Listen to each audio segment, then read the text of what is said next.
The Sheriff has proved to be integral to Valorant's economy since day one, and most players in the community, especially of the highest ranks, call it their favorite weapon next to the Phantom or Vandal.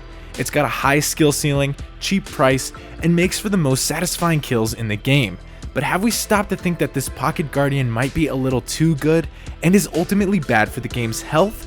Welcome back to Esports Driven, and today we're going to be making a case documenting why we think the Sheriff, in its current state, is detrimental to the game's weapon ecosystem. Let's get right into it. So in the biggest picture possible, there's three main buys in Valorant. A full buy, which entails rifles, Odins, and operators, a half buy usually including Spectres, Ares, and Bulldogs, and a save, which is where the Sheriff makes a common appearance. When you're on a save, your goal is to get as many creds as possible for the next round, while still having enough firepower to make a proactive difference.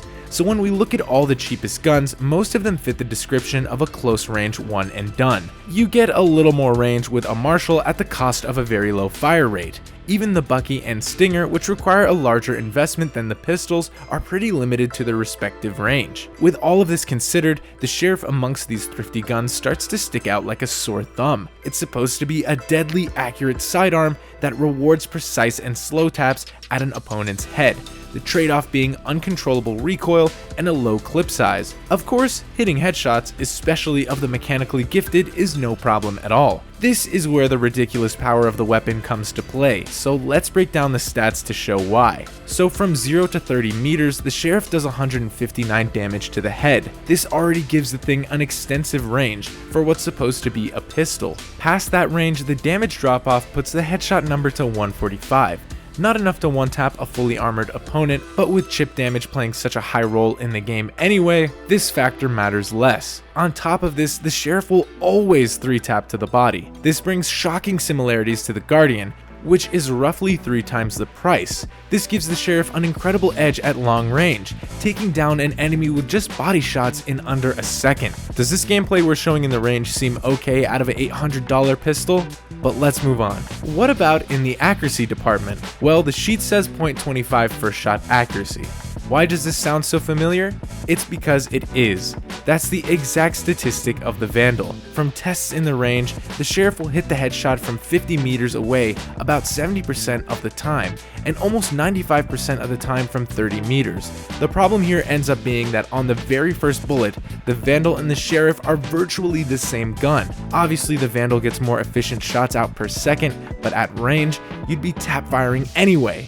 In short, the Sheriff directly competes with rifles far outside its price point. Finally, let's put the Sheriff in the context of its similarly priced weaponry. The Bucky, which is strictly limited to about a 10-meter range, is more expensive and functions mostly as a defender gun. The Stinger gets a little more range thanks to its ADS function and works well on both sides. Even still, against rifles, the Stinger greatly lags behind. The Marshal is essentially a more expensive Sheriff that shoots half as fast, but has a big scope and no damage fall off. It functions better as a defender weapon and is not so great in the close range. All of the pistols are inferior to the Sheriff, so there's no debate there either. To solidify these points, let's look at the VCT Masters Stage 2 weapon statistics. The Sheriff is the 5th most picked weapon of the roster. Every other weapon in its price class has less than a 5% pick rate, other than the Classic, with the Stinger, Marshal, and Bucky only adding up to 0.7% combined. There's clearly a problem here, and it comes down to just how versatile the Sheriff is. Every other weapon is only strong in the right scenarios.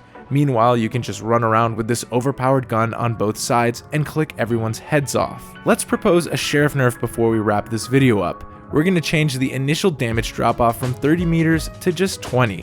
This greatly lowers the potential opportunities to one-tap a fully armored target and puts the gun back in the pistol range. On top of this, we would up the time it takes for the Sheriff to fully recover from one shot, which is this head bobbing motion shown here. So what do you think? Do you believe the Sheriff needs nerfs? Let us know in the comments below.